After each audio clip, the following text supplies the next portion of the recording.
Hello students, here is Ashu Gupta, Assistant Professor. Again welcomes you all on the behalf of the Indraprasth Law College, Greater Noida.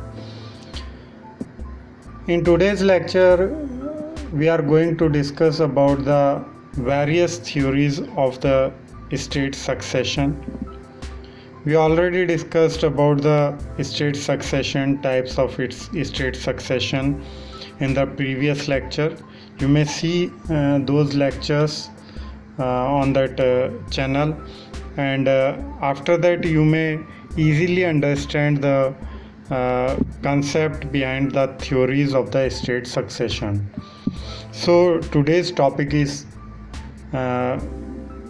talking about the theories of state succession. Basically, there are various theories near about given in the international law is 6. So basically the 6 theories of state succession are given in the subject of international law, main theories. The first one is universal succession theory, second one is popular continuity theory, third one is organic substitution theory, the fourth one is self-abnegation theory, fifth one is negative theory, and the sixth one is communist theory. So we are discussing one by one about these theories and what is the structure behind these theories in the chapter of state succession. So understand very well about that, and you may see it most probably in your exam paper also. So now we are going to discuss about the first theory. We will discuss here the 3 theories in today's lecture. We will cover up, and later on in the next lecture the rest 3 theories will be covered by me. So in this lecture, firstly we will discuss about the universal succession theory. What is it, and what is the concept of the universal succession theory? Basically, this is the oldest theory of succession propounded by Grotius, using the Roman analogy of succession on the death of any natural person.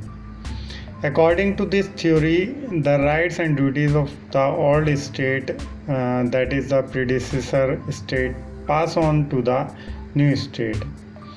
The successor state upon succession without any exceptions and modifications. In fact, there are 2 justifications behind this theory. The first one is that the state and the sovereign gain all their power from God, and a mere change in government shouldn't cause any change in the powers.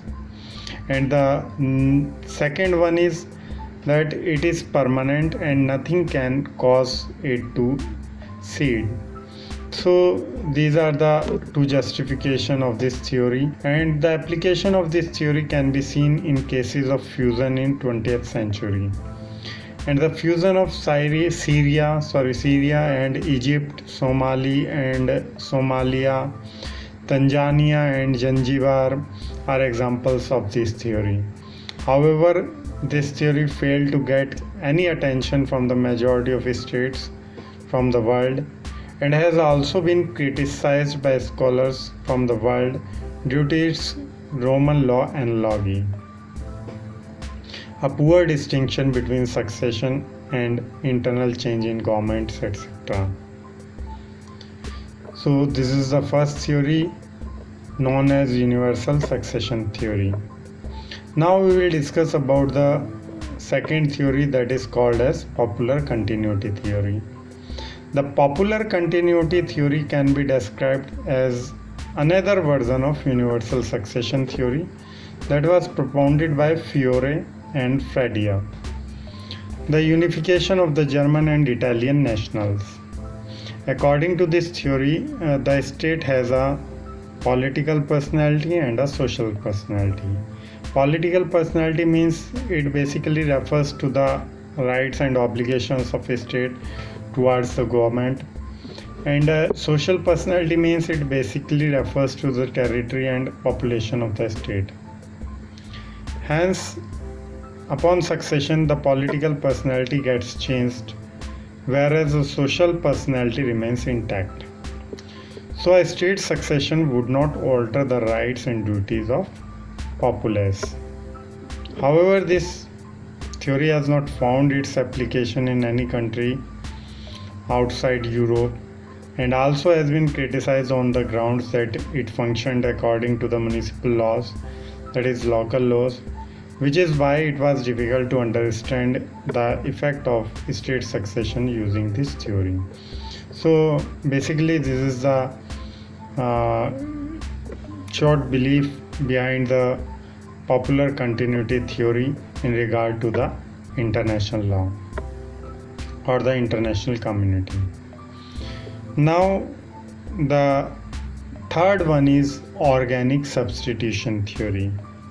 We may discuss now about organic substitution theory. According to this theory, the rights and duties of the state continue even after succession by another state. And von Georg had published a paper in 1882 regarding the execution of rights and obligations of a social body after its dissolution. It was from here that Max Weber derived his organic substitution theory. Weber drew the analogy that the problem of state succession was similar to that of dissolution of a social institution, and the factual element of the people and the territory have an organic bond. Means that the bond between the people and the elements of the state, and upon succession by a new sovereign, the organic bond remains intact and only the juridical element changes. It offers a new explanation to the continuity of rights and duties, that is, the substitution of a successor state in the personality of its predecessor state. But just like the other theories, this theory too has had no practical application and has been criticized for the same. So these are the three theories which are discussed in this lecture today. Number one is universal succession theory, the two is popular continuity theory, and the last or third one is organic substitution theory. The remaining three theories will be described in the next lecture, that is self-abnegation theory, negative theory, and communist theory. I hope you will understand these theories and note it down on your notepad very well and enumerated it into your study. We will meet soon again in the next lecture with the remains three theories of state succession. So be safe and stay at home. Thank you very much.